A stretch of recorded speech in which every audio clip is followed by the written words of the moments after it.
honored and privileged to be here. Thank you for having me. I think before I talk about myself, it's important that I get to spell out the fact that I am a product of many things. I am a product of faith. I am a product of community engagement. I am a product of, so many people, so many processes, and so many events. Maybe now I can get to who I am. My name is Victor Baba Emmanuel Aligo. I am a scholar. I am a practitioner of ADR, mediation to be specific, and I have had the rare privilege of practicing mediation for the last a couple of years, 6 to be specific. And in my journey as a mediator, I've had the unique opportunity of working with not-for-profit organizations. And equally important, I have had the opportunity of working for profit-making corporations or enterprises, if you wish. And I am a scholar, as I had pointed out. I tutor, I teach ADR, of course, alternative dispute resolution at a global university, Somalia, which is based in Mogadishu. But right now I am based in Nairobi, where much of my activities insofar as alternative dispute resolution goes. That's me in a nutshell. We don't want the nutshell, Victor. We need much more. But the only interesting part I find is that the wildlife sanctuary in the middle of Nairobi that I hear about, that must be very interesting. It is, and I think it's one of the, I guess it's one of the 7 wonders of the world, the migration of wild beasts, and this is the beauty is that, it involves 2 countries. It's a migration from Kenya all the way to Serengeti, which is Tanzania, and then back and forth. It's one of those experiences that I believe every human being, should get an opportunity of experiencing. I know, when you see the videos and you see the way they go, I mean, it must be, but if you're there watching it, must be really interesting. It's just it's a thing of nature. It's a beauty of nature that is breathtaking, but importantly, breath-giving. I learned that from my friend who we were having a conversation, and they told me that nature is not just breathtaking. Nature is breath-giving as well. It inspires ideas. It inspires supernatural experiences. Yeah, it's good to commune with nature. But when does that happen? What period does that happen? It usually happens, okay, here we have rainy seasons and we have not so rainy seasons. We don't have the 4 seasons, like in the West, you have spring, autumn, and so on and so forth. So it happens when when the savanna is about to dry. Okay. Yeah. And so these animals try to migrate to the other side of Tanzania in pursuit of greener pastures, because when it's dry here, things can really, nature can take its course. Yeah. So usually it happens when it's dry here, and on the other end, which is in Tanzania, it's rainy and the grass are green, and that's the reason behind the migration, to be specific. But what month will that be? It would be around May, June, July. But right now, with global and climate change, it's becoming difficult to point a finger on that particular period, because naturally here in Nairobi, January it should be raining. It shouldn't be raining, but this year it's been raining, which is bizarre. It's out of the ordinary. That tells you that climate change is real, and the deniers of climate change need to wake up to that reality. Well, I still feel that we should find out that what was the kind of weather that Nairobi had maybe 100 years back. If I don't know, we won't have people that old maybe now, but because I used to hear in the hills here, this whole concept of snowfall, the pattern had changed, and suddenly now they're getting snowfall even now in February, sometime March also, which had gone. they were only getting it by December, January, not beyond that, in some parts of the hills in India. So that has come back. So when they asked their elders, they said, this is the way it used to be. So that cycle also, I think we should find out what was the actual situation in Nairobi, maybe if there is some elders still there. What do you think? You are right. Definitely, we need to look back, look at things now so that we can have a proper assessment and prediction of how tomorrow is going to look like. Winston Churchill once said that, if we are not good students of our history, then we are doomed maybe to make some of the mistakes that they made in the past. So definitely you have a credible point there that we need to maybe gather some of our senior elders or senior citizens and, have a conversation and a dialogue with them. How was the weather 20 years ago? How was it 30 years ago? How was it 50 years ago? And what are some of the lessons that they learned that we can bring into the future? Yeah. But the interesting thing you said about elders, now in terms of mediation, there is the person called James Manjarere. He's doing very interesting work in terms of the elders in communities, in communities in various parts of Kenya, and how he's looking at developing the traditional methods, but at the same time sensitizing them on various aspects of what we would call maybe modern mediation, whatever that may be. So yes. I don't know whether have you heard about his work, or have you met him? I'm sure you met him. It's interesting that you bring up that name, because he is like a founding father of alternative dispute resolution, mediation to be specific, in our jurisdiction here, Kenya. And the interesting or fascinating thing is that I learned under his tutelage. He was like a learning tree for me. So I have sat and congregated at his learning feet, and that's how I got into the profession. Because mediation is it's a profession. That we'll discuss.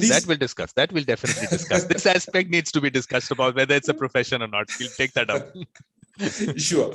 But I have had the privilege of looking into his work, and he's very proactive. He has a robust policy of, bringing on board our senior elders, right? In the African fabric or society, everyone plays a critical role. I'm not just saying that the elders play more role compared to other members of the group, but the thing here is that elders play an important role in the African sense of a community, and he has been very proactive in terms of advocacy, in terms of transfer of skills and knowledge. And one of the things that he's actually taught me is the fact that, every human being has the potential of being a mediator. The only thing is that those skills need to be honed. They need to be refined. They need to be harnessed, for lack of a better word. So he's been going around, and I know he's been going beyond the borders of Kenya.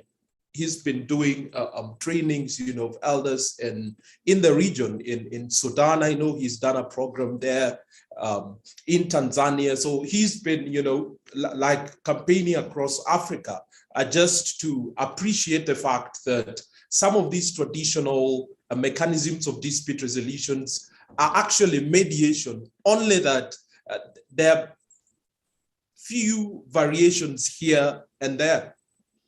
Like in Kenya, there's we have these, if you look at the Kenyan constitution, which is the equivalent of a charter, it prescribes, or it contemplates traditional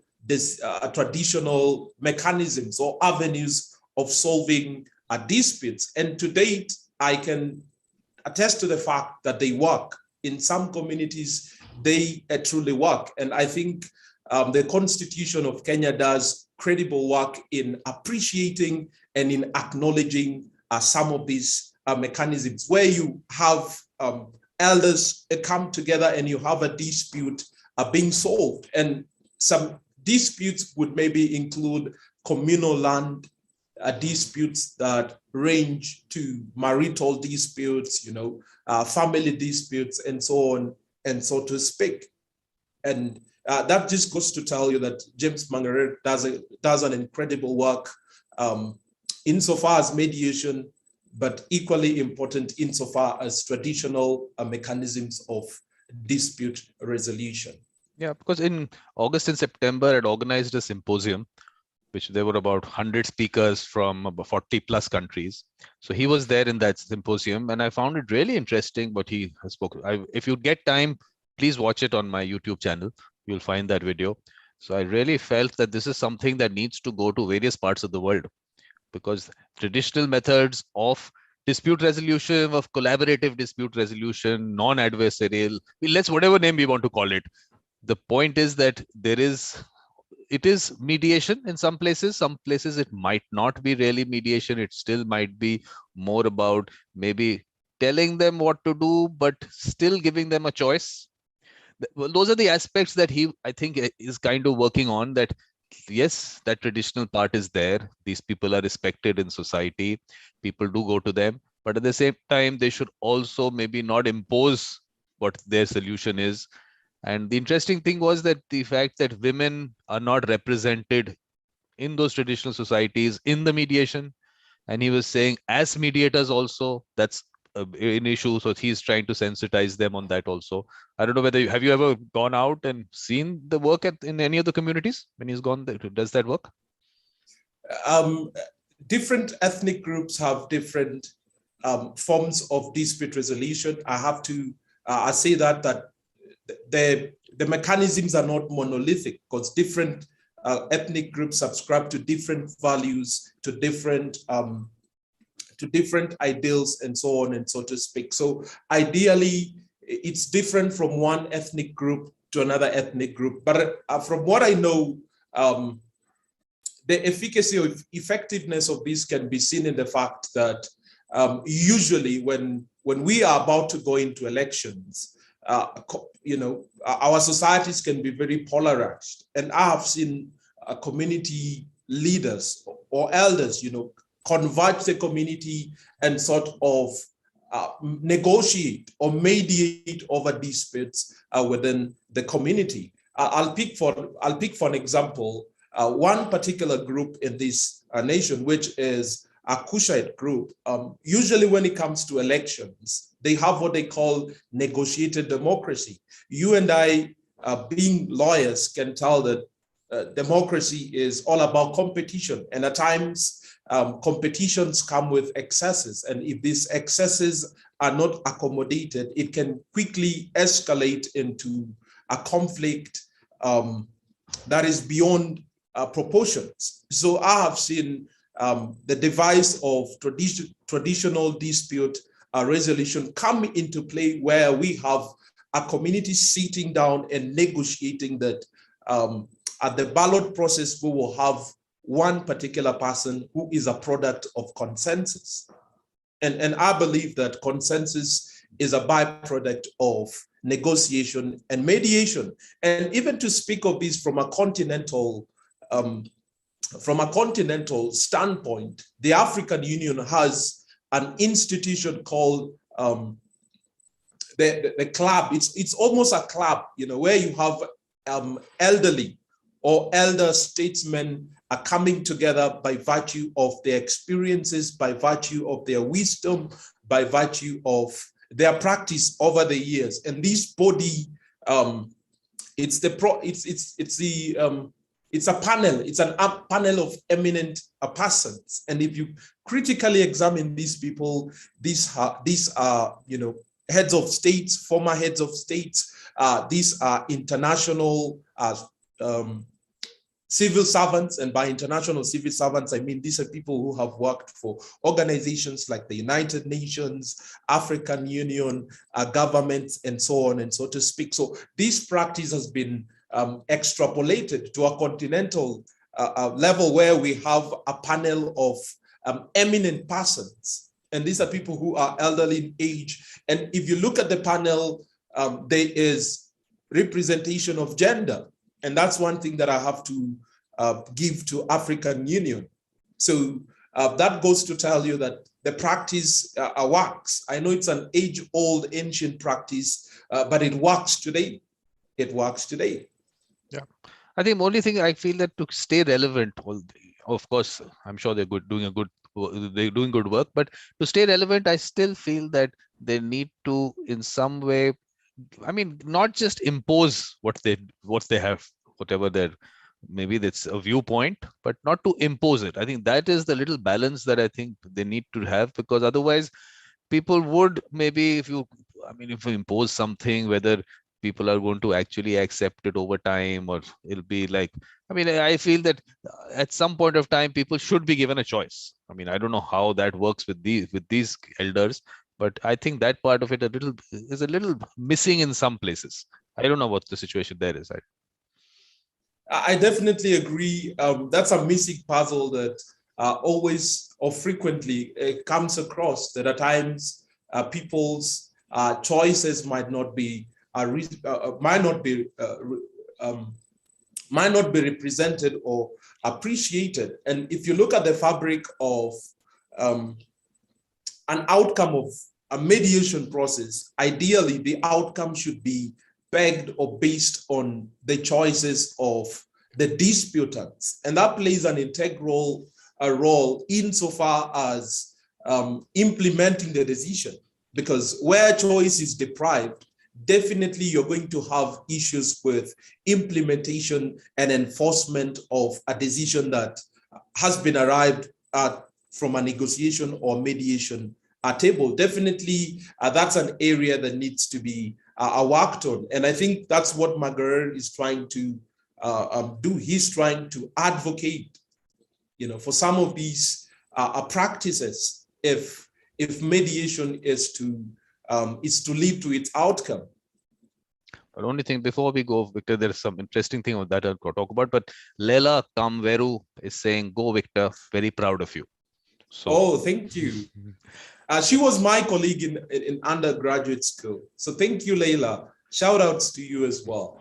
And shout outs to my sister too, Vikram. My sister is a student in India. So shout outs to her as well. Yeah, where is she studying? She's studying in, I don't know the university, but she is based in,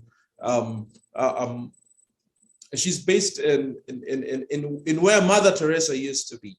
Calcutta, yes. Okay, yes. Nice. So does she tell you good things about India or not? She tells me good things about India. She did her undergraduate in India, and right now she is doing her graduate studies in India. I think that speaks to the fact that she's enjoying her study in India, and she is getting quality education as well. I think we'll also have to go back into history. I think there has been a lot of connection in terms of trade and all between Kenya and India. So I think maybe culturally also a lot of things do travel from here to there. So I think maybe it's not difficult for people to come and live here. Maybe, I don't know, that she'll tell us. I will ask her whenever we meet her. Yes. But yeah. on the James Vangareri, what he was saying about that the one particular case, you said various kinds of things are settled by these elders and with these communities. But interesting thing was that there was a murder in some community, and he talks about that. There was a case where there was a murder, and there was, the matter went to the court. There was no witness, there was no complainant, nothing. So the judge understood, sent the police to the community, asked them what they had, this is how it's been settled. There were some 15 camels to be given to the other side. And he came back, and the judge passed an order on that basis. And that became it was a controversy, as I was told. And then how the judge said that the Constitution provides for it, and that is why we have to endorse it. So that's interesting work that, I really feel that if, look, there's so many traditional, there's so many indigenous communities, various communities in India also, in various parts of the world, and they've got left out of a process that they were comfortable with. That was something that, and maybe that's what we are coming back to. All this restorative justice, there's so much talk about that now. You're going back to that now. So I think maybe we need to learn from them. Very important. And I think this goes back to colonization. Right before colonization, and India, had, sorry to say this, India as well went through the trauma of colonization. And I think right before colonization, African societies or the Indian society had its own civilization. It had its own rules and regulations that were designed to uphold justice, peace, and order. One of the fundamental principles that informs every African society is the concept of Ubuntu. And Ubuntu here is you are because I am, and I am because you are. And that's an ideal that governs the African fabric. So right before colonization are kicked in, our societies were founded on some of these principles. And that's why if you travel to certain jurisdictions, you find that traditional mechanisms of dispute resolutions are accorded prominence, are accorded judicial recognition. It's because it works, but definitely there are certain issues. You know, you've mentioned choice, you've mentioned principles such as human rights, principles such as, everyone having their stake. And at times, these decisions are superimposed by elders on the members of the community. So definitely there are controversies and there are controversies that arise that we can work on. That's just one way of looking at it. The other way of looking at it would be that colonization brought a common law. Here we practice a common law, and common law is principally adversarial. It's based on competition. It's based on your rights against my rights. On the other hand, if you look at how our communities function right before colonization, the community was founded on the principle of consensus. It was based on interests. What's the interest of young children? What's the interest of the elderly, the youth, and so on and so to speak? Actually, as a matter of fact, in the African society, life is in three forms. We have the unborn, we have the born, and then we have the unborn, we have the born, and the living, right? And all these interest groups are perfectly represented. Yep. Yeah. So the community functions in a way that interests of the unborn are well articulated and well represented and respected. And the same goes for the living and the dead. So this is a practice that I'm trying to say that we just need to work on it. There's a metaphor that you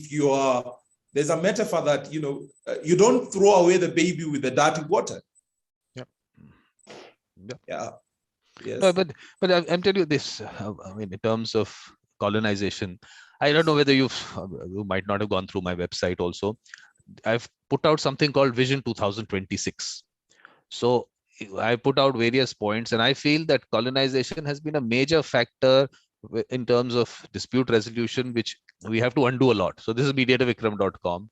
So in that, if you go down on Vision 2026, so there you will, I put out some pointer. There was some mediation visionary, and that I've got that there. But this aspect, decolonization, this is what we really need to do. Because I don't know, obviously, the mindset over time, the conditioning that happens, that disputes have to be resolved in courts and lawyers have to be part of it in some way. So I just want, we have to undo a lot there, and the effect of it, you can see the effect of it. I mean, changing that mindset, over hundreds of years, what people have been conditioned to, we need to, but I feel that's a very important thing that needs to be discussed, because when I see what's happening with mediation in the court system, for me, that's an aspect of colonization. The courts have nothing to do with mediation. It's a totally different process, because you've connected it, because you are inefficient and you feel that you want your caseload to go down. You've connected two things, which I think is sending the worst message it can. And that, I think, is still that whole colonization thing, that judiciary can do what they want. They can I mean, of course, I'll talk about it. Keep repeating this, and you'll hear me talking about this so much because I really feel that's the biggest issue for mediation not developing. But we'll get into that. But on this thing that you said about, we were talking about the elders and telling people what to do, and people not having a choice. I don't know, but sometimes I feel we need to really go a little deeper into that. Sometimes there is a certain, I mean, living as part of a community, there are certain things that sometimes it's not really a pressure, but it is for you to figure out whether you want to be part of the community or not. So it's not, it's, you still have a choice, but the choice is, do you want to be part of the community and all? And that, I think sometimes that social pressure is not so bad. I mean, that sometimes people say, oh, they were told what to do, but they had a choice. They did, if they don't want to be part of a community, they always have a choice. But definitely to keep that harmony in the community, if you okay, if you listen to the suggestion given by the elders, I'm still putting it in milder words, this suggestion given by elders, I don't think it's so bad. We have to discuss this. I don't know what are your views on that. But before we go further, I'll just say, Leila says that she do a master's in India on ADR. We'll discuss it with her separately. So what is your view on that, about social pressure and that aspect? To respond to that, I'll maybe share a story. A story is told of a frog, and this frog is born in a yellow civilization.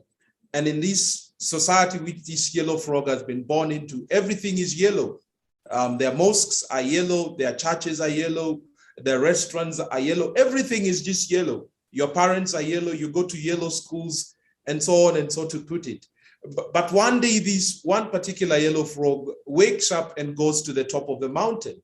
And while at the apex, the summit of the mountain, the yellow frog sees another society of blue frogs.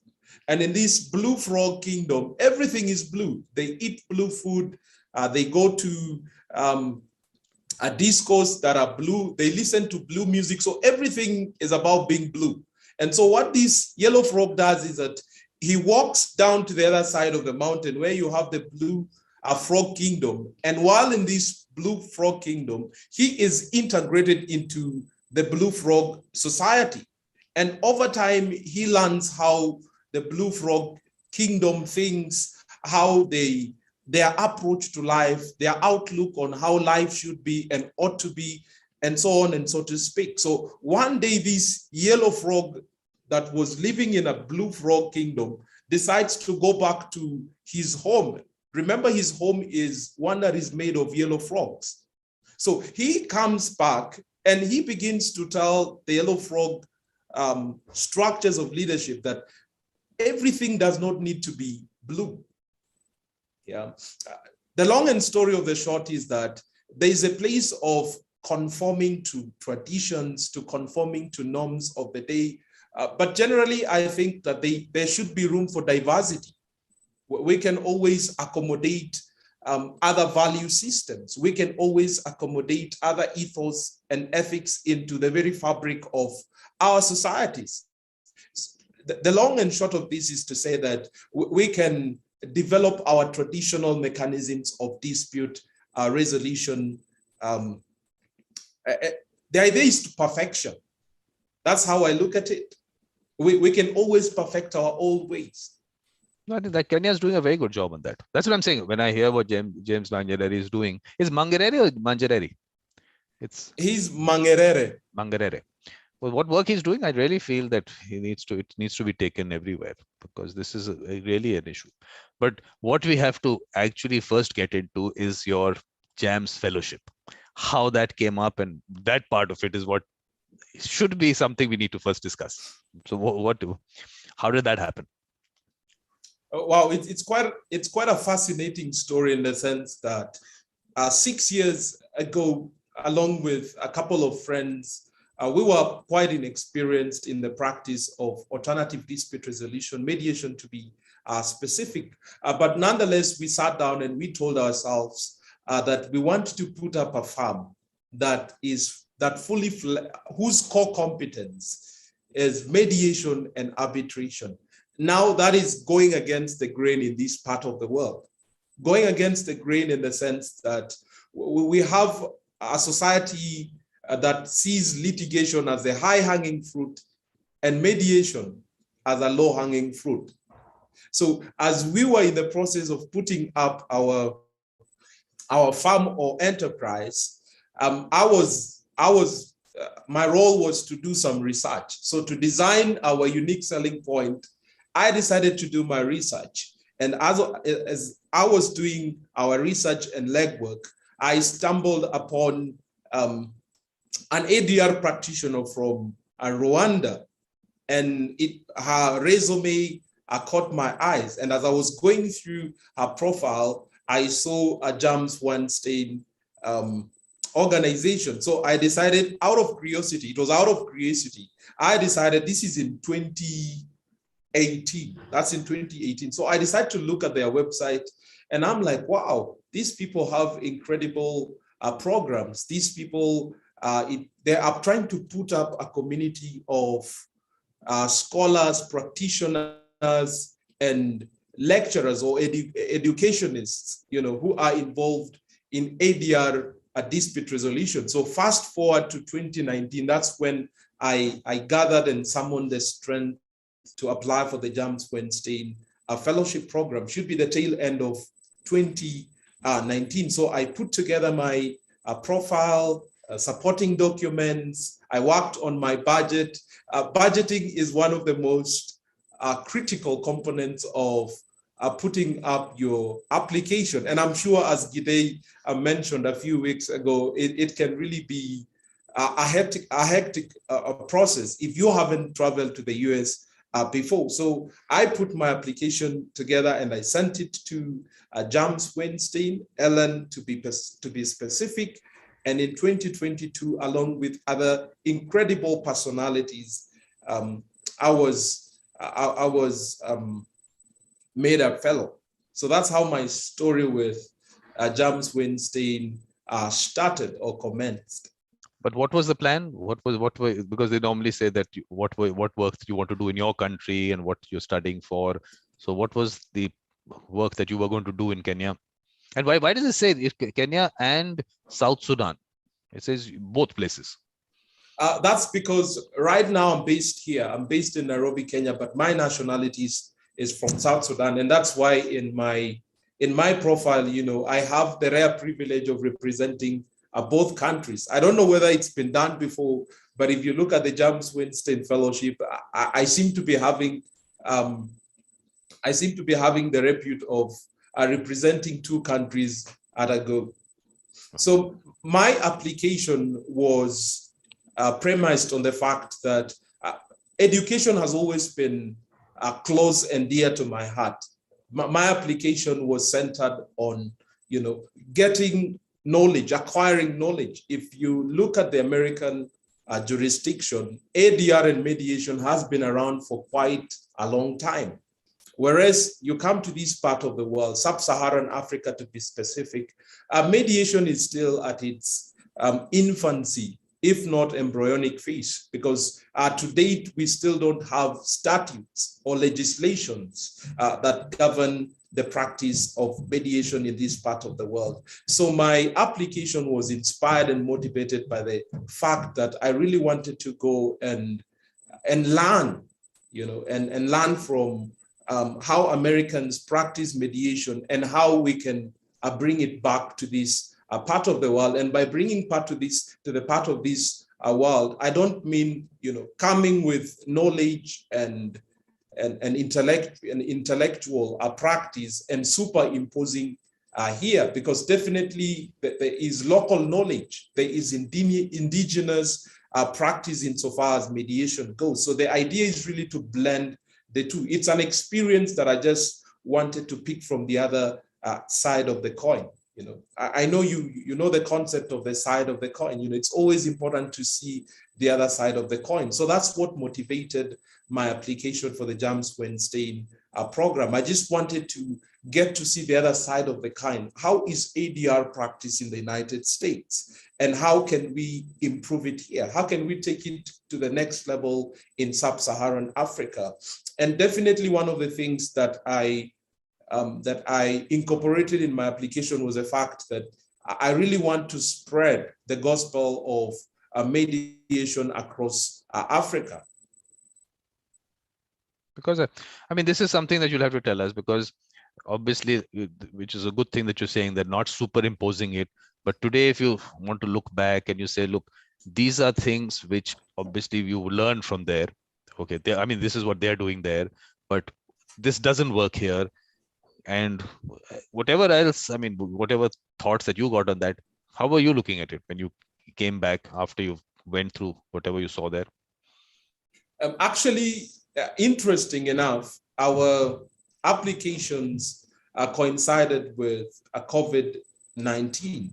And fortunately or unfortunately, we are yet to travel to the US. So hopefully, maybe around August, fingers of course crossed, we might travel to the US for our fellowship program. But over the years, we've been gathering and commuting on Zoom, and we've been having interesting conversations. And one of the things that I think stands out for me, I don't know how the other fellows think, but just speaking for myself, is our diversity. If you look at the JAMS Weinstein program, it brings together unique personalities. In our cohort, we have different people of different backgrounds, nationalities, customs, and so on and so to speak. And here you go, yeah. So we have people from Ethiopia, we have people from Brazil. And the most beautiful thing, if you ask me, is the fact that we bring together different expertise and core competence. It's like a blending pot. When I look at all the fellows that we are in the same cahoot, what comes to mind is a melting pot where you have different elements coming together and blending and forming magic. We have people who practice at the bar, and we have people who practice on the bench. And by the bench, I mean we have judges, we have incredible magistrate. One of the magistrates that we have on board is should be from Poland. And then we have men and women who practice, at the bar. By this, I mean private practitioners. And we have a number of them, including myself. Then we have advisors as well. And we have an assistant attorney general, and we have advisors to presidents and so on and so to speak. So this beauty is something that I think has been very influential in my practice, because when you speak to people, they tell you different stories, they tell you different practices from a personal level, but even at a societal level. So just having some of these conversations, and one of the things that we put on our bucket list as a cohort of 20 fellows was that we want to put down a book. And the interesting thing is that everyone is bringing on board their different, unique, and idiosyncratic values on how the practice is. It's one of those recommendations that we made to JAMS Weinstein. They are still looking into that. Hopefully, when we gather, maybe we will get to finalize on that particular matter. And I must point out the fact that JAMS Weinstein is a good affiliation to be affiliated to, because Justice Denny, who you've had here, he has a good name. And in my faith, we say that a good name is better than silver and coin. And since my fellowship program, I have had interesting opportunities that I never thought I would bump into or stumble into. So in 2020, that's when we were announced as fellows. And then fast forward to 2021, that's when I got an opportunity to be a faculty member of a university in Somalia, where I teach on ADR practice. So that's how instrumental, that's how incredible the program has been to me. It has changed my life. It has changed definitely my mind, and it has changed my career trajectory. I never thought that, I would venture into public service. And by public service, I mean lecturing at these early stage of my life. That's how incredible James Weinstein has been to me as a person. But Victor, it's not going to be so easy. You have to elaborate on that, exactly what the learnings were from each one of those people in your cohort also, what the learnings from them was, and your exposure to, I don't know, what all did you do? I mean, you've actually, in whatever, be a Zoom call or whatever, you actually sat through a mediation or various mediations, that what learnings from that, and with the interaction with other people, you have to elaborate on that. That'll be interesting.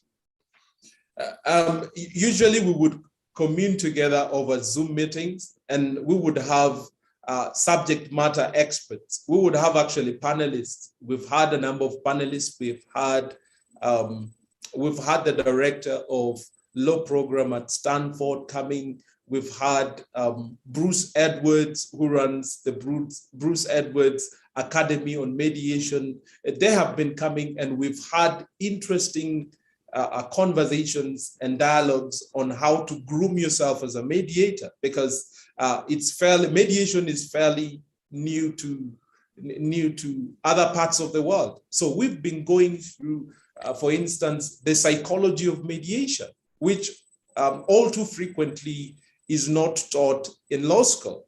It's not taught in mediation professional trainings. So those are some of the things that we've been looking at. How your personality plays a role in your mediation practice. Because truth be told, if we had the same case, if a similar case was presented to you, Vikram, and to me, I trust you may, how we reach to the outcome might be the same, but how we reach to the outcome might not be the same. There are definitely going to be nuances and variations that our personality or our biases will play into the process.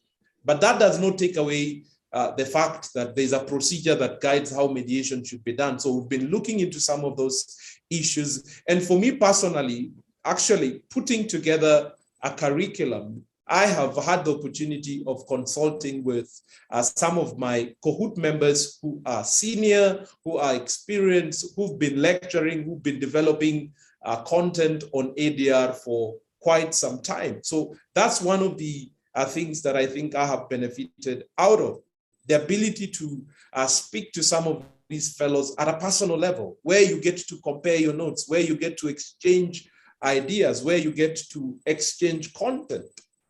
That's how great it has been to me. And right now, I'm working on actually putting together a short training on conflict resolution and management. And as I put together and piece together my literature, I am widely consulting with some of my fellows. Yeah. So beyond JAMS Weinstein, we've developed bonds, we've developed networks that have been very instrumental in our practice. But I mean, in terms of when you said different personality and the way you approach it, one thing that again, you'll hear me saying this number of times, the heart, soul, and spirituality, they play a very important role in mediation, and which is something which is not obviously spoken about, whatever they call it training. For me, that is also an issue. But do you really have to train people? These are people who already have that seed in them. And can you train them? They have the skill, like you said, honing the skill. That's a different aspect. But people think they can put the skill in them. But I say there is so much more around it. And one aspect is, of course, like I said, heart, soul, and spirituality. Do you have anything that you have ever looked into in this aspect? I think before going to law school, I was always fascinated by the works of Dr. Martin Luther King. Dr. Martin Luther King has learned a lot from Mahatma Gandhi. I know the practice of Satyagraha, which is a practice that the whole idealism of Mahatma Gandhi was built on. So going to law school, I had already read books by some of these incredible icons, men that I think shaped the course of the 20th century. Mahatma Gandhi, Dr. Martin Luther King, Nelson Mandela. So going to law school, I already had a few details about these personalities and their ideals and value system. And then on top of these, I am a man of faith. And my faith is all about nonviolence. My faith is all about advocating for peace. My faith is all about extending an olive branch to the other side. So when I put together all these pieces, they have informed my practice. They have informed my practice. And I keep on saying that my practice, my model of practice of mediation is different compared to what I was taught in law school or what I was taught during my professional training, all because of some of these interesting characters that shaped my life. Because I don't know whether you went through my YouTube channel. On the 9th, we had a discussion on Mahatma Gandhi and mediation. That's right. So that continues. So you have to be part of the next one. All right. Thank you. I'll tell you the date. I'll tell you the date for that. I think it's 26th of March. I think so. I'll just have a look at that. But you must be part, because this is something that I feel we need to have lots of conversations. Maybe we can have Martin Luther King and mediation. We can have that also. Oh, yes. No, we seriously need to do that. I mean, we'll do that as a separate one. So that's, I think that's on 23rd of March, 7:30 India time. You have to be part of the discussion. Thank you. I look forward to that. And to tell you how Mahatma Gandhi has influence and changed the world. In one of the local chartered in one of the public universities in Kenya, Nairobi University to be specific, there's a Mahatma Gandhi Center. And every other year they convene annually to talk about the legacy of Mahatma Gandhi, which I think is one that is endearing. Yeah. Maybe it's time we had a Mahatma Gandhi fellowship or scholarship program. And I'm saying this because I know there's a Nelson Mandela fellowship scholarship program. There's a Dr. Martin Luther King, so that some of these practices are not lost over time. Absolutely. I think the fact that the humanistic approach to mediation, that part of it is a totally different way of going about it. And for me, the problem is that the institutional mediation is what is largely spoken about in the mediation world. It's a kind of a box which goes around the world. People would take that same thing, various institutions and everything. I think we really have to put numbers to it, that actually there are no numbers on that institutional thing, but that's what you think is mediation. There is so much more which is happening in terms of mediation in families, in communities, which is a totally different approach. Those people who are respected in society, they are actually doing it all the time. It's happening. So I think we really need to focus on it, because when I look at numbers, even JAMS, even JAMS in the whole year does 9,000 mediations. I mean, it's nothing compared to the millions of cases with millions of disputes which go into courts. Nothing compared to that also. So I think we need to really, it's not going to be easy because everyone looks at mediation from that perspective. But what I'm doing is, and Victor, you have to work with me on that. What I'm doing is, of course, Kenya is already doing it. So maybe you might not need to do so much. Things are easier for you because James Magerere has done that. But I'm saying, let's go to the villages and identify those with the mediator mindset. I call that a mediator mindset. I mean, the fact is that you can say mediator easily, but there is a mindset there or not. So get that identify those people with the mediator mindset, and then bring them out and tell society to value them. And then I think mediation will take off the way it should take off, which is because all over the world, the basic issue, can you practice as a full-time mediator? That's something which keeps coming up. And definitely when I had that symposium, like I said, more than 40 countries, almost 100 speakers, this was standard. They can't do it. Like for me, that's what I do. And I know that there is so much work out there. But why are people not being able to pick it up? What is the reason for that? Is it that the user experience has not been good? So if the user experience has not been good, why is that user experience not been good? This whole certification, accreditation, and all that direction is such a minimal aspect of the entire work around mediation. And like I said earlier, the profession aspect of it we have to discuss. But this aspect of it we need to discuss as to how to take it from the grassroots upwards. So what have you ever thought about that part?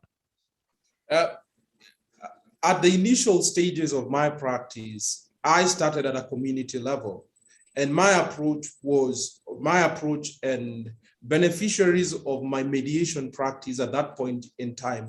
And I don't mean that I don't do it anymore. I still do it when I get the opportunity to do it. At the initial stages of my trajectory, what I did was put up a clinic center, community clinic center, and the beneficiaries of my program were urban refugees. Now, if you look at refugees, there's one thing that you don't need to be a rocket science to understand, and that's their socioeconomic conditions. These people are not well off to do like other members of the society. So access to legal service, access to justice is an impediment to some of these people. It's a luxury that they cannot afford. So at the initial stages of my career, what I did was put up a clinic, a center where we would do mediations between host communities and refugees. And this is in the heart and middle of Nairobi. So it's something that I have done in the past, and I'm still doing it. And I'm a proactive advocate for that mediation is an important solution, or it's a panacea to access to justice for communities and marginalized persons who may not access courts for obvious reasons. So it's a practice that I have been doing, and definitely we need to shine more light into that. We need to invest into our communities and marginalized communities, so to speak. You say access to justice. I keep saying there is denial of justice, because justice delayed is justice denied kind of thing. So I for me, look, how I've gone about it is that I just say, okay, the court system and everything is there, but let's just let it be just there. Let's just forget about it for the moment. Let us develop this whole culture of mediation, as I put it, and identify those with the mediator mindset at the grassroots level, and just create that atmosphere there. And according to me, it is, people are all out there. They want to be collaborative. It is just, like I said, that conditioning that has happened, courts, lawyers, that's the first thing that comes into people's mind. It's not going to be easy. I'm telling you, hundreds of years. It's not been a day or two or a month or a few years. It's been hundreds of years that conditioning has happened. So I feel that is one part that we need to focus on, but get the right people out there. Laila wants to do the masters. I'm saying, tell Laila, please, masters later, but let's go out into the communities. Just identify those people. When you hear them talk about the way they are going about practicing, they won't know the word. I'm saying the word might not be something that they know. Okay, mediation is not something that they have to know. It's the process that we are interested in. So they know about the process. They're actually doing it, and people are benefiting from it. If you ask those people, how are they going about it? They'll tell you exactly in the process that they do, everything they'll talk about. So I think that's where, that's my focus now. My focus is that everyone around the world that I'm connected to, I'm saying, just pick up one village, one school, one community in a small town, one community in a big town. Let us identify people there. Let's see how it comes out. Because what I did was, there were some people from some village, in a few villages, actually, some teachers who I had a discussion with on this. First of all, I had to clarify, there is like you have the village, the head kind of thing. Here, there is a concept of a panchayat, which is elected, 5 people elected by the villagers. So people have always been told that the panchayat does mediation, but actually the panchayat gives decisions. So in their mind, that connection between decision and mediation was there. The first thing to explain to them, look, that is a different thing. That decision is not mediation. Mediation is something where the person doesn't impose a solution on you. So then that conversation happened. And then those teachers came out with names in their villages of people who are actually doing it. So when we spoke about how they were going about it and everything, you see that if the entire practice is there, but no one talks about that as mediation. The whole concept of discussing mediation has gone to a totally different direction, into some formal kind of thing which happens somewhere in some room somewhere.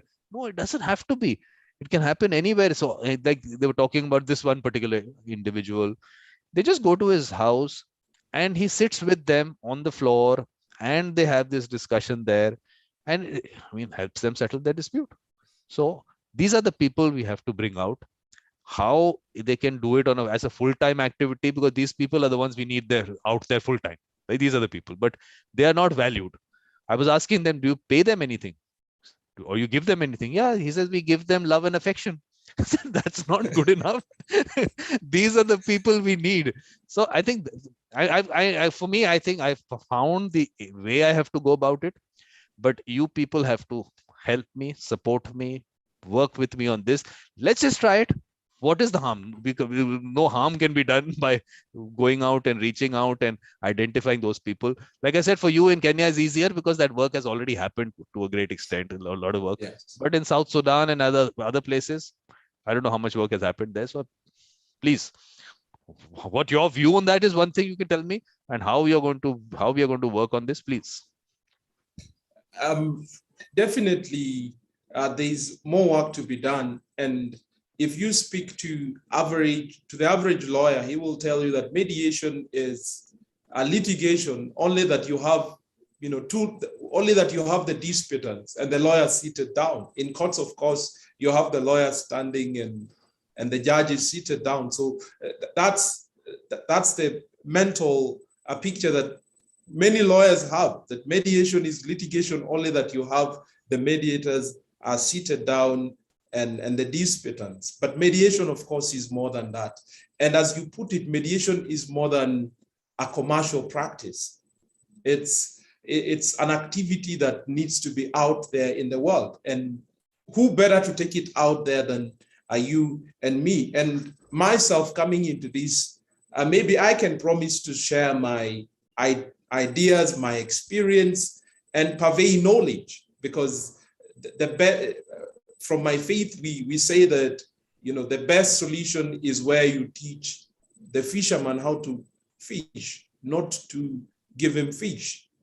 So if we want to spread and propagate the gospel of mediation out there to men and women who are at the fringe of our societies, I think what better way to do it than teaching them on how to fish. And that is something that I am actively doing it right now in Somalia. Mediation is fairly new. It's a practice that needs to be developed.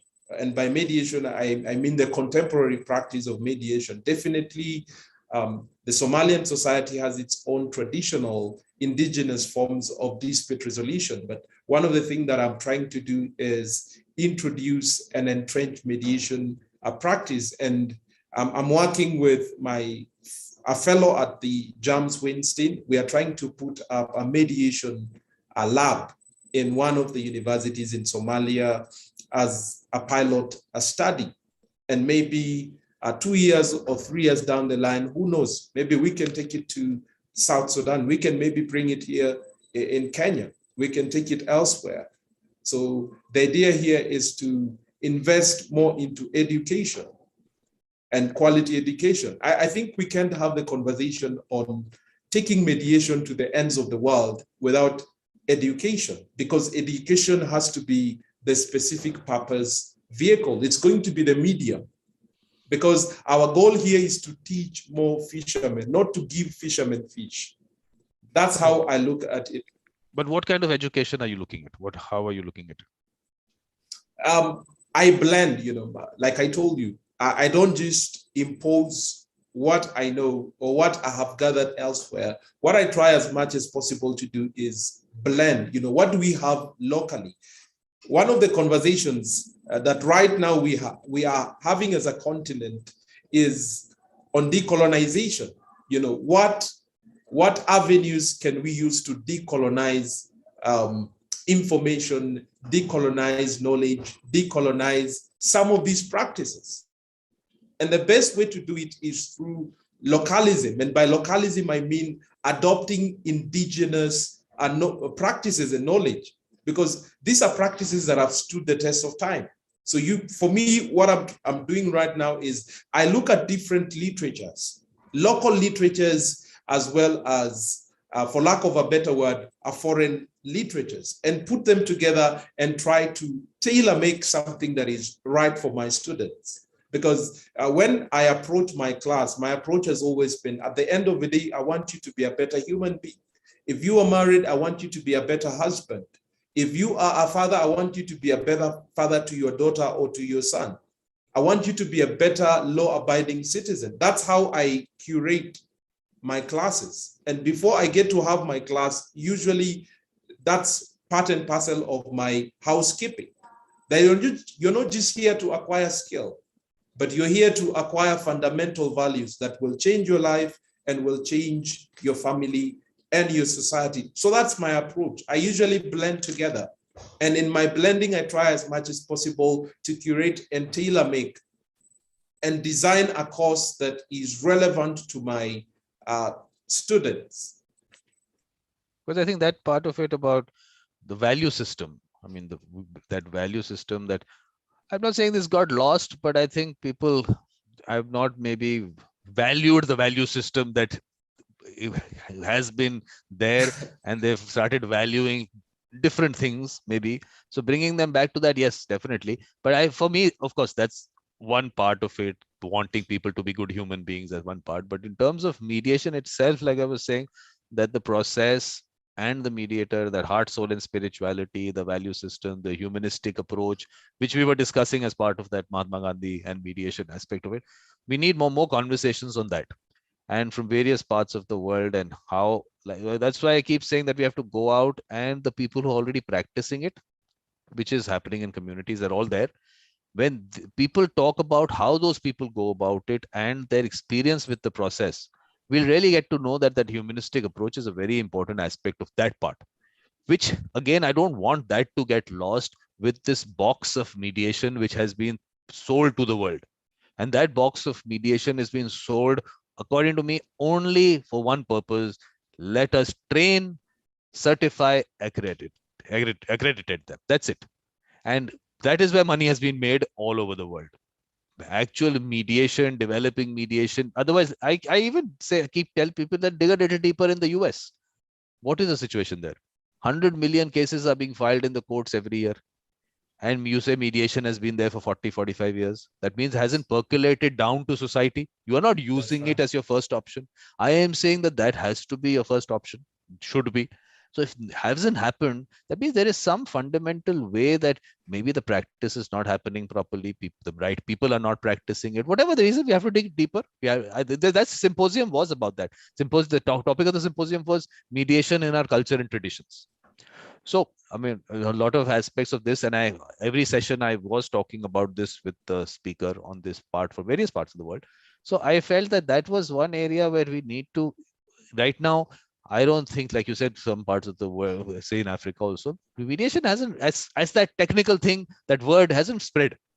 So we are at a better situation right now, that is where, be it traditional, one is what we call what the traditional communities, what they are doing, but in general, over time, societies, in communities, in families also have been using it. And and those people, it's not that, like I keep telling people, that is, look, in a family, it's not every elder that you feel can help you resolve a dispute. You know those elders. Okay, this particular person, it's a name, it's a person. It's not, oh, we'll go to an elder person. No, that specific person, you know that person. Why is that person wanted by these people? Why is that person trusted?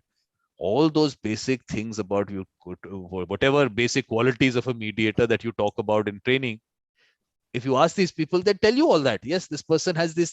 They might not use the technical words like active listening or what they want. You might not use that, but in those their words, they will tell you the same things. So I'm saying, if that whole thing is out there, I keep again the profession part of it. I was saying I'm going to discuss with you, and on my website also, in those pointers in terms of Vision 2026, I'd written profession there. But then I said, look, it's a way of life. So now I have said way of life, and in terms in front of profession, I put a question mark. It's open to discussion. I'm not saying that it's something that I'm putting down as, okay, this is the gospel truth, but this is how I put it down. Now, it's a way of life, profession. We'll discuss this. So all these things are going to be we'd have discussions on, but this part on the decolonization, okay, 15 September is the conference starts. We have a conference on that day, but in April, we'll have a little symposium kind of thing to discuss it. So again, now you've got two events that you have to be part of. Wow. Discussion on the decolonization in April, and in March on that Mahatma Gandhi, and then we can expand it to other people, Martin Luther King or whatever. We can expand the discussion. It's not a problem. So I just feel that if whatever way we have to go about it, I have been telling people, oh, we have technology at our disposal. What if we just circulate WhatsApp messages? People circulate all kinds of messages on WhatsApp. Let's just put out one kind of a questionnaire. Not even one questionnaire. I say just one question. Is there someone that you know who helps people resolve their disputes in your family or community or wherever? In your workplace, maybe in your workplace also, wherever. So in your group of friends, just tell us those names. Let's get those names out. Let's start bringing them into maybe Zoom meetings. Start having discussions with them, and the people who have benefited from it. Let's have discussions with them. How they felt that they went about it, the process, and then let's take that's the way I was. This mediators collective that I've put out, which I'm getting people in. That's what I wanted. I said I put together 1,000 people, and then those 1,000 people identify 1,000 people. We have 1,000,000 people out there. That's right. So that's how I am looking at it. And Victor, you are part of that 1,000. Thank you. You have to bring in those 1,000 then. Yes. So how you're going to go about it? If you have some thoughts, please tell me so that I also can maybe refine the process. So how do you think we should go about it? Definitely, we need to reach out to our circles, because I have a circle, you have a circle, previous panelists that you've hosted have their circles, and that's a good way to begin with. In my faith, which is Christianity, we say that it's from Jerusalem, and Jerusalem is your immediate environment. Evangelism begins from your immediate environment to other environments. Yeah. Charity begins from home. Definitely, we need to preach the gospel of mediation to our immediate environment. And then from our immediate environment, we have a launch pad that we can take it to other places. And that's what we are doing with tech. And I think technology is key to this. If we are to go beyond borders, and I know there are programs and there are initiatives, mediation beyond our borders, right? So we just need to, sit down and become more deliberate and intentional that we want to take this practice out there. And I'm seeing it in this part of the world because from a faith perspective, our clergymen, sheikhs, and the likes, they do incredible role insofar as resolving disputes between church members, between community members, between couples, between married people. At times, commercial disputes do appear on their desks. And so I believe that they do an incredible role insofar as that. We just need to bring them on board. We need to assimilate them into the community of mediators, which you and I are. I think that would be my preposition or opinion on that. Well, I tell you what, in the symposium, there was a speaker from Israel. So he was talking about the same thing, that you have these priests and the rabbis who have been trusted by communities, but the way they go about it maybe sometimes might not feel like mediation to the parties because, like I said, maybe a choice given or not given, whatever. So he was saying, let's have a concept of a co-mediation where one so-called modern mediator and a so-called traditional mediator, they co-mediate, so they can balance out those things, that the negatives of each of them, because the biggest issue is that the person has to be trusted and neutral. Yeah, and the important part of that trust is you can't put that trust. You can't say just introduce someone and say, oh, trust this person. It's not going to happen that way. So if we can actually combine these, that's one way of going about it. I mean, I'm saying that that's an interesting thought. So have a look at those sessions. I'll tell you the names and the people. So this is something that's in one way of going about it. But I just feel that even the people whom I say have the mediator mindset, they are actually not pressurizing people. The people themselves reach their settlement on their own. That whole concept of that I, again, you'll hear me say this in various shows, that there is a certain energy that a person brings. Heart, soul, and spirituality is one aspect. That energy part of it, that energy part, the energy field, and everything, you can't gauge it. So it's never discussed as part of mediation and the process. But I feel that that individual, what that individual brings as that individual, it's something that no one can really talk about it because it just happens. Whatever, it could be the presence, you said personality, whatever words that come out. But that is also a very important part of it. So those are also things which we need to, maybe whether we can put them down to words or not, it's an experience. So how do you really relate that experience? But let's start talking to people. What I thought was, why not make little clips? We can make people who have benefited or actually sat in a process with people who are actually practicing it in communities or who doing it for people. Just a little clip by them, and when you listen to them, you'll actually find out that, look, this is a very nice way of going about it. They're doing an excellent job. Why do we need to change it? I mean, why are we wanting to bring a certain, what we call modern or contemporary, whatever word you might use? Why do I want to bring it when it's happening perfectly well? It's just that it has got lost out on, for various reasons. First of all, the structure of society has changed over time. Community, the whole concept of community has changed.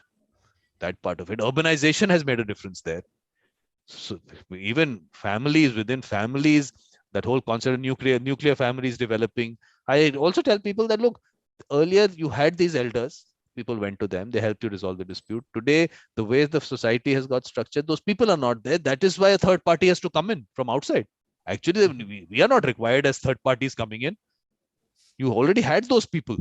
So that's change of the structure of society and everything definitely has changed things. So it's not now just about telling people about mediation. Is actually, maybe we have a role to actually bring communities together. Maybe that part also we have to play.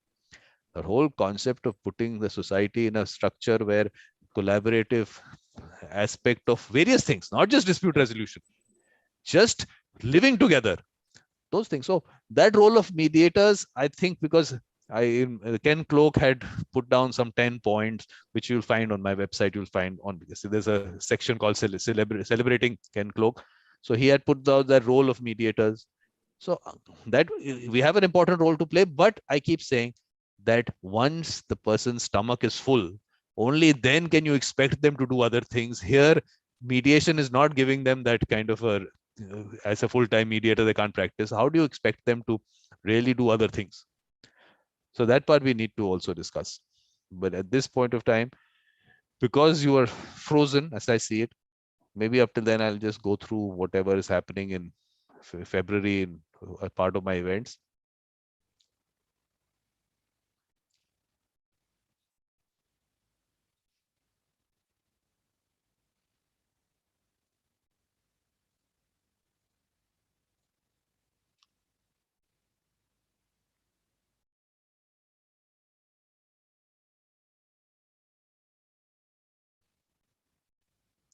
This was on 2nd February. It was an interesting topic. Just eyes, collaborative poetry, and climate change mediation. But these are all available on the YouTube channel. So Victor, you had gone out for some time. So I'm just Sorry, I lost you. Yeah, what I'm doing is I'm just going through whatever has happened in February or is going to happen in February. I like to do that. So at least if people miss out on these social media posts, at least that's there. So this was Olga from Greece. This is on 2nd February. All these are available on the YouTube channel. So I mean, a wonderful person. You must, if you get time, please watch the thing. Wow. So this was a nice, interesting topic, poetry and mediation. And Kathy's been on of course, in the symposium also, she had some interesting thoughts on art and mediation. Then she's been on that evolution of a mediator. I'll tell you about that series. This is what I'm saying. This is part of that Vision 2026, Heart, Soul, and Spirituality. So we had an interesting discussion. Wow. There's a concept called constellation methodology. Okay, so Wow. imagine in the Brazilian courts also they're using it. I am still trying to figure out what all really happens in that. So she had a, had a interesting session. She told us about it, but one session on that was not good enough. I've had, I think, 3 other conversations with her.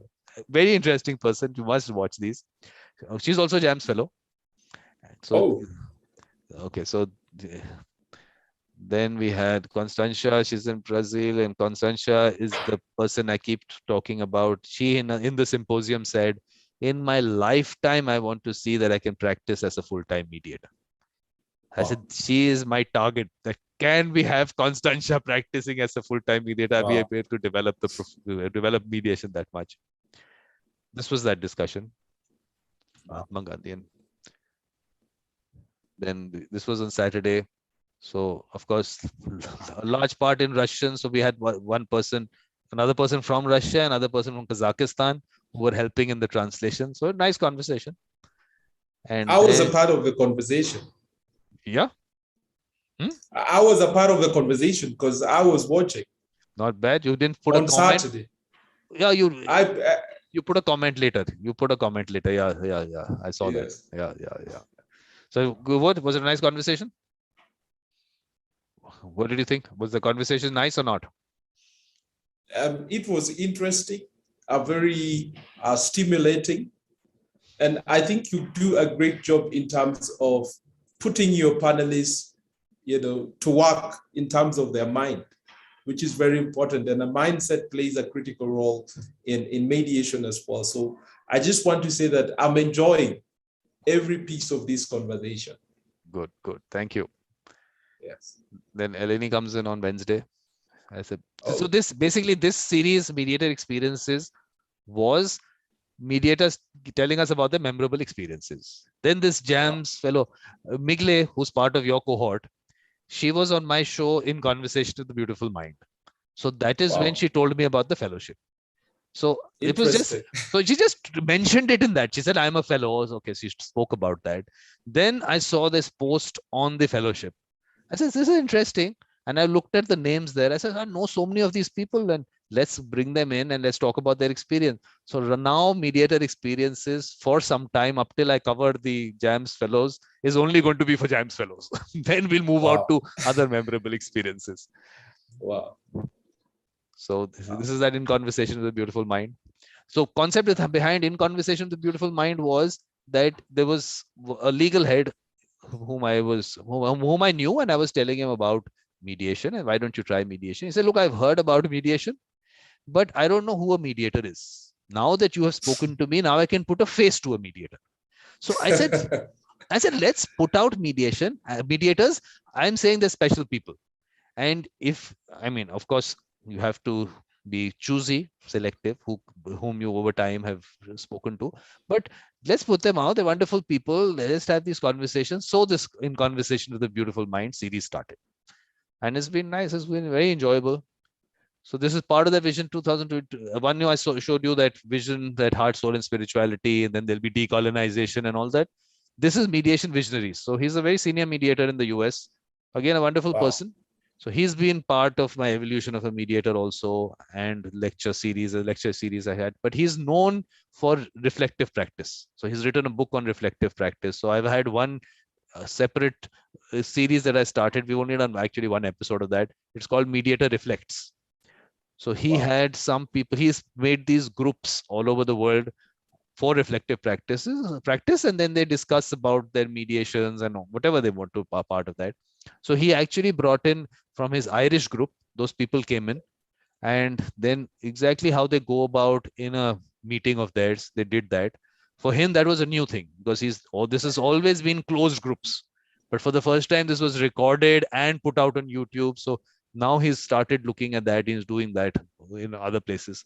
So that was a different thing for him also. So this is that there's a series called Talking Books, because some of us like me don't read them. So let's talk about them. Wow. So this should be very interesting, Victor. If you want, you can come in for the discussion also. Basically, Sure. on the neutrality trap, and okay, you'll read about it. You can maybe even look at it. Maybe there's a post also on that. Very interesting thoughts he has on this, or both of them on this aspect. Then Danny Weinstein comes in on 26. So evolution of a mediator series, why did that come up? Again, the basic thought, everyone talks about this training and everything, and they want to make a mediator. Suddenly, for some way, some 40-hour factory, you will start making mediators. If that could happen, this world would be such a peaceful place if that could happen. But it doesn't happen that way. There is so much that goes behind it. So not just the person, it is the person's parents, their grandparents, maybe even before that, the value system that is brought in, and that individual's thought process, the individual's experiences, all that makes the person who they are. It's not as easy as they're trying to put it out there. And it's actually spoiling the look, I start using the word profession, but okay, not profession, but the practice of mediation because of that. Suddenly you think that, okay, I made a mediator. So that is why this series started. I don't know whether you saw his last episode, part 1, but it was a very interesting conversation. I had some JAMS fellow coming in. So please, for this also, you can drop in. JAMS fellows are invited for this. I will. And then on last day of the month, celebrate the birthdays of mediators in that month. So that's what happens in a month. Wow. Incredible. And it's really, really enjoyable. It's really enjoyable just having these conversations. So, but now overall, okay, so you've done your fellowship, which is still going on. You're still you're still a fellow for this year, and hopefully you'll go to the US maybe later this year if that happens. But what today, if you really have to tell people really what you have, maybe you can tell us about those individuals, like you said, Bruce Edwards or whatever, that maybe a little more about what you learned. Because a lot of people won't have the a chance of actually going through that. So if you tell them more about what you actually benefit, how you benefited, what new things that came up and all that, please, a little bit more on that, a little elaboration. I think one of the incredible things that is shaping economies, that is shaping how we live right now, is networks.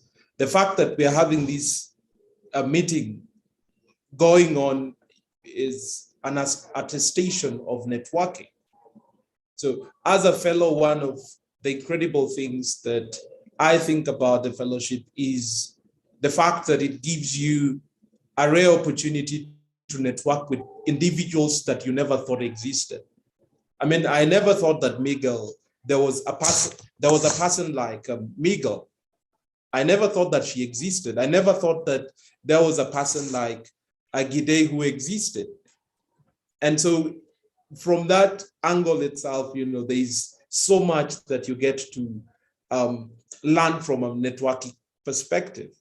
The other way that I think I've benefited from JAMS Winston is the fact that it has broadened my scope of what mediation is and what it should be. And the broadening of my scope or my horizon, I can attribute it to a number of individuals. I know Dr. Janet Martinez. She is from Stanford University, an amazing personality. She has been in the game for quite some time, and she has developed an online design for mediation.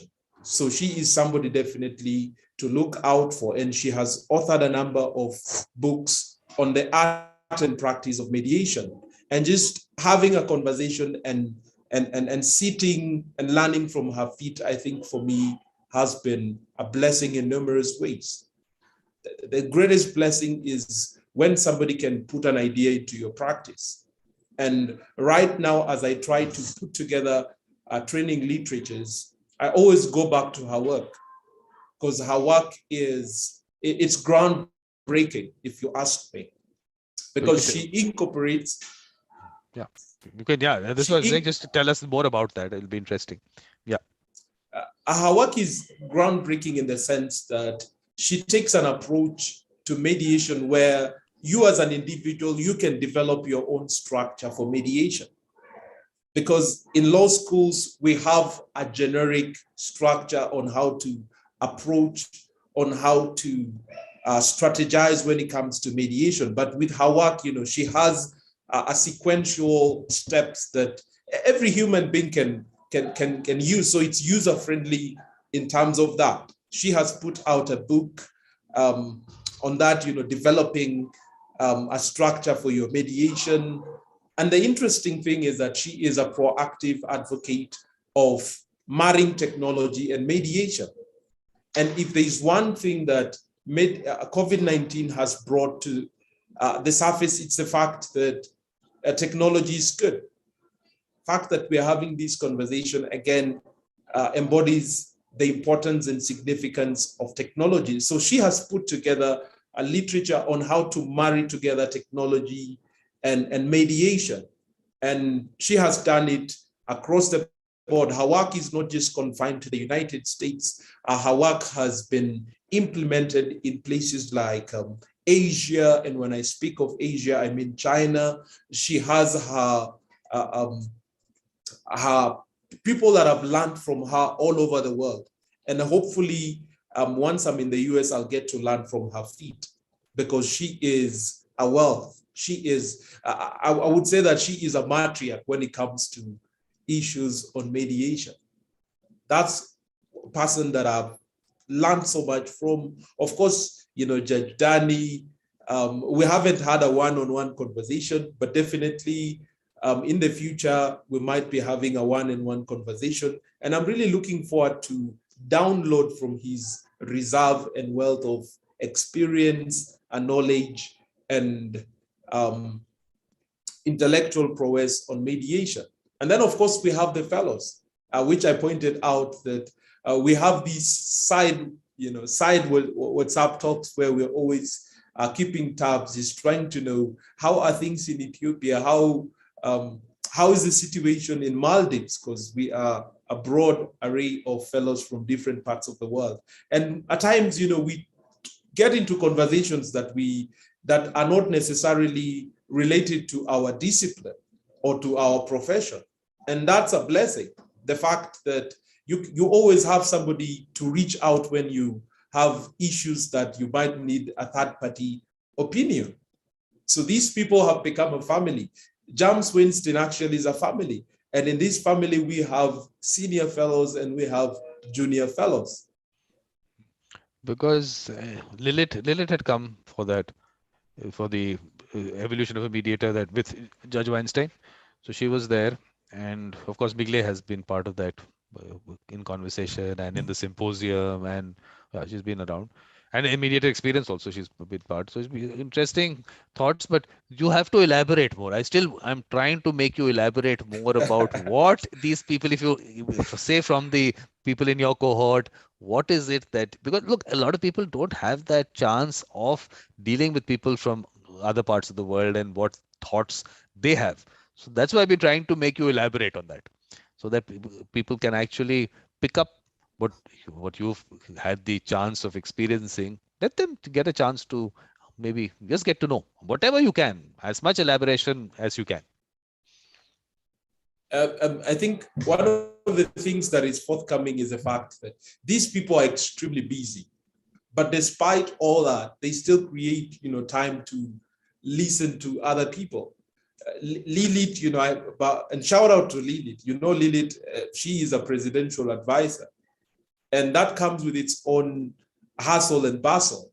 But despite that, we still get to create moments and opportunities where we just get to say hi and get to know how are things from your end, which is, and I think these are basic things that all too often we take for granted. The fact that, in the middle of the week, I can just pick my phone and text Mediator Vikram, hey, how are you? What's up? How are things happening in India? To me, that's a great deal, because it means that I have a community of people who care about me, a community of people who have my best interests at heart. Another experience would be, I pointed it earlier that we are working on a corporate objective or goal, if you like, where we want to put together a book or literature on our personal practices, our journeys, what are the commonalities, and then draw a comparison or draw parallels in terms of our practices. What can Lilith or Miguel pick from my experience? What can I pick from their experience?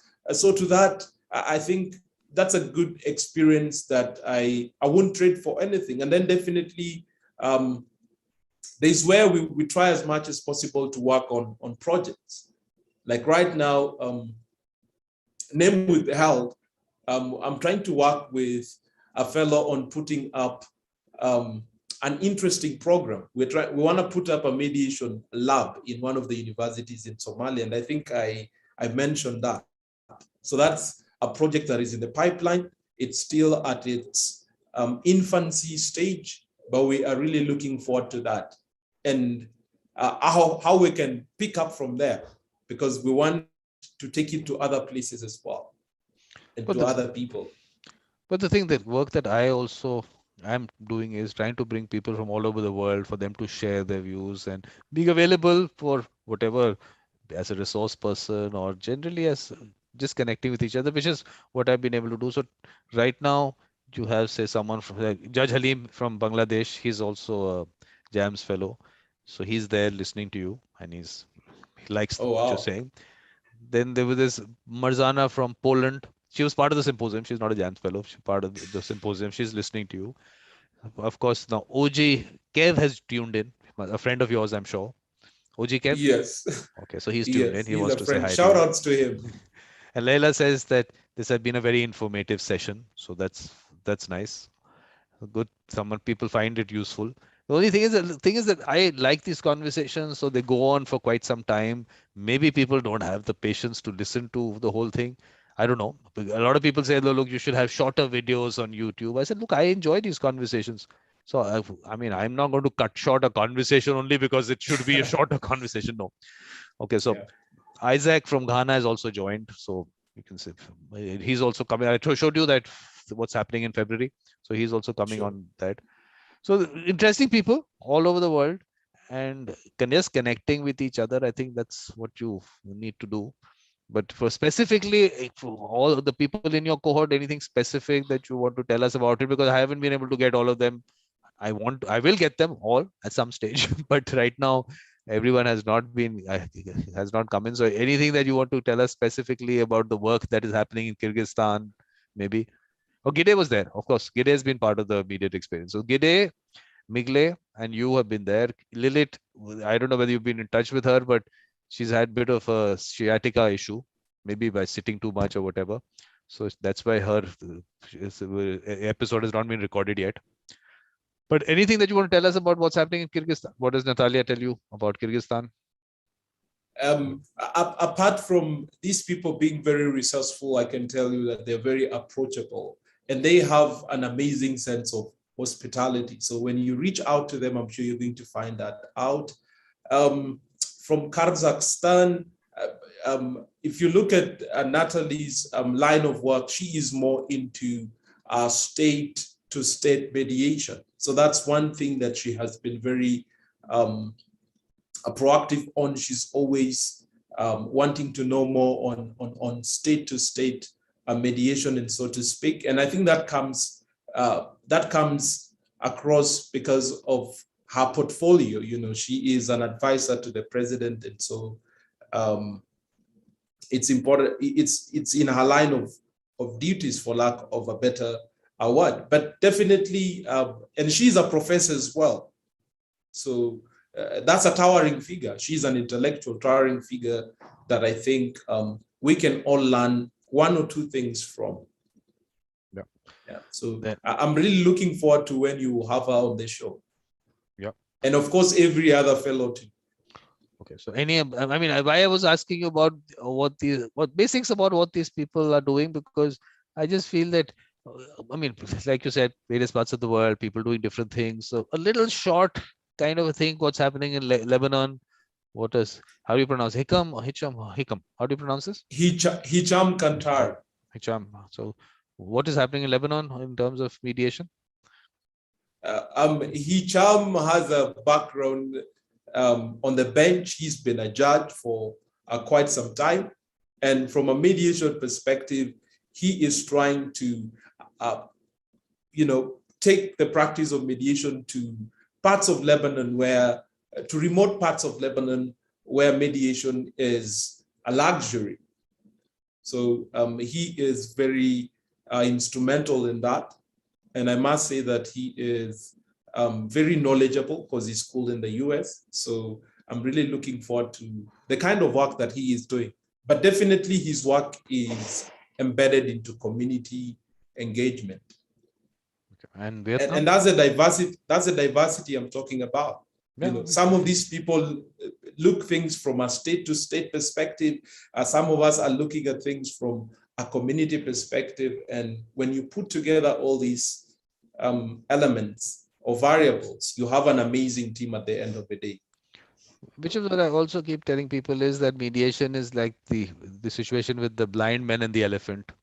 There is so many different parts of it, different ways people are doing it. Everyone.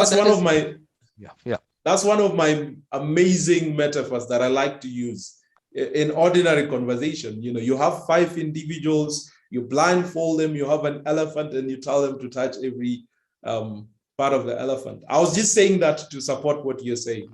Yeah, exactly. So that's what we have to, of course, the larger whole, maybe everyone will not see. And they don't need to also. I mean, if you're doing a certain kind of mediation and practice it perfectly, all right. But there is it's much larger than what people maybe know about, and everyone, should open their mind to it. They should open their mind to it. That is why I'm asking you for all these people, what they're doing, because it should open people's mind is to see what all is happening in various parts of the world. Because I obviously bring in people from all parts of the world, like I told you in the symposium also, bringing people from all parts of the world, getting their thought process in. So I did that. But so in Vietnam, how are things in Vietnam? That's Tuan. Tuan is one of the most humorous fellows that we have on board. I have to say that he is so much into private practice. Fortunately or unfortunately, Vietnam has no legislation, but they're working on a legislation to entrench mediation into their legal system. So definitely, that's one thing to look out for. Okay. And then Brazil. Brazil, we have Akira. He's a good friend, I frequently text him and he's frequently texting me. He has an interesting approach to mediation, which is of what you were saying earlier, Rod, spirituality and the zeitgeist, of mediation. And that's what I think he brings to the table, which is interesting. And of course, his background as well. He is he's from Asia, partly Asia and partly from Brazil. So again, that's very interesting. But what you have to do is you have to speak to him about this constellation methodology and how Brazil is using that also in their courts. Please talk to him about that, so that next time you can also maybe how you pick up from there, you can also tell me, because it's an interesting concept. That's Mongolia. Right. Mongolia sounds interesting. Yes, that's Nomio. She is an amazing lady. She is into private practice and public practice. And when she was coming initially for JAMS Weinstein, I have to say that she had an inclination towards arbitration. So JAMS Weinstein has sort of baptized her to a mediator. And she's doing incredible things in Mongolia in terms of working on legislation. She is, I think, proactively engaged in working out a legislation for mediation. But she is somebody that I... Yeah. No, please. And she... Oh, sorry. No, please finish. We were saying something. I was just about to say that she is somebody that I really look up to insofar as her work. She is into private practice, but she is into public service again, which is something that is commendable because she is a professor in one of the local. But did you people actually get to sit in a mediation on a video conferencing? We are yet to do that, but plans have been put in place to see to it that we get to do shadow mediations. And by shadow mediations here, I mean when JAMS when staying neutrals and mediators are mediating disputes, maybe we can come on board and just not just sit, but get to learn from them. So plans are in place to do. That's above my pay grade in the sense that somebody from JAMS Winster will have to make the call. Definitely, that's one of the things that we are looking for. Yeah, because the earlier fellows, I think that was the important thing for them, that to actually experience those mediations, because okay, there is a different approach to the way they would do it. So, but just to see that part of it is also important. But what you do is, Victor, there is someone who's on the LinkedIn, who's watching it on LinkedIn. Govind, his name is. He says share Victor's WhatsApp number. So maybe you can connect with him on LinkedIn. So if you go It's to all right. It's all right. Yeah. So maybe I'll send you that profile. Yeah. Then we It's all right. have Serbia, Italy. That's how do you pronounce this now? Lujobomir. Lujobomir. Okay. So yes. So what kind of work is this person doing? Interesting enough, we were just having a conversation yesterday. He's turned out to be a great friend. He's a project lead with International Organization for Development of Law, that's IDLO, and his core competence is on commercial mediation, and he's been proactive in spreading again the gospel of mediation. I know he has structured and worked on a partnership program between the University of Maldives and IDLO on, Maldives University. He's been part and parcel of conversations on mediation. And when I hear such stories, my heart is at rest, because it tells me that we have so many people out there who are championing for the well and good of mediation. I was just looking at the population of Maldives. I'm saying at that population, they should be able to work out these things within themselves. Yeah. Okay. Yeah. Then Poland. Poland, we have Judge Monica. And the interesting thing is that usually advocates of mediation are from the bar. These should be private practitioners. But Monica, who is a judge in Poland, she's one of the persons who are championing for the adoption of mediation and court annexed mediation, to be specific. So she is doing amazing work in that regard. She's really championing for. But I think that part of it we need to really, obviously, this court-related one, I have a totally different thought process on, which we won't get into because I am a little too, maybe a strong view on that, because I just feel that's where something went wrong. And like I told you about the US situation, it started from the court system, and today it's still in the court system. What use has it been over these years? So Lilith obviously is advising the president of Armenia. That's what she's doing. So okay, Miglia obviously has been on the show. So that's how it was. Great. That's right. So Victor, any concluding remarks or anything else that you want to tell us, which I haven't on the profession part of it? Definitely that's the debate which will keep happening. When I look at the definition of profession, definitely I feel that it really doesn't fit in. When you say, especially one that involves prolonged training and a formal qualification, it's been going on for years without that formal training, because obviously people, when they live in communities, they see what other people are doing, elders are doing, they pick up from there. But formal training, is it required, or is it going against the concept?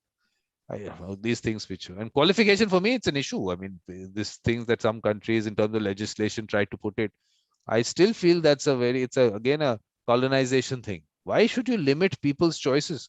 It's their dispute. Who are you to get into that?